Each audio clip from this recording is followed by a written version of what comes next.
Onun da mundarlama sonu əvvələ gəlmir. Amma biz gör necə fikirləşmişik. Əvvəlcədən mundarladıq ki, kimsə sizin qəbirdə tadı bastırsa, o nə sizə təsirləsin, nə də kimin adına olunub ola. Bağırsın Əmir müəllim, sən verəmişiksən. Neyse mənə yer ki, sizi də cadu ediblər. Deyirəm bəlkə yeri gəlmişkən. Əmir müəllim, bizdə mundar adam var. Havayı rasxod eləməyin, Əmir müəllim. Azman, deyirəm, ıslanmışın yağışdan da qorxusu. Bəlkə şey eləsin, ha? Ağzından çıxan qulağını işdir, ha? Yox, Əmir müəllim belə səviyyəsiz deyələməz.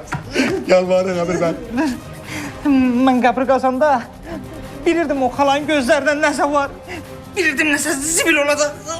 Səndən çıxmayış, nəcə vaxtında dedi, nəysə var. Çəkilin yerim araya.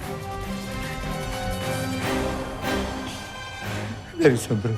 48 sağda 4 dişin 4'ü de ağzımda olsun. Hoşda. Vaxtımız gedir. Diyanın araya. Evet Muhammed Ali. Nə dəvətnamə? Bu nə da? Nə dəvətnamə? Xanin, o nə demək? Əmin müəllim sahib çağırırsa... Açın okuyun.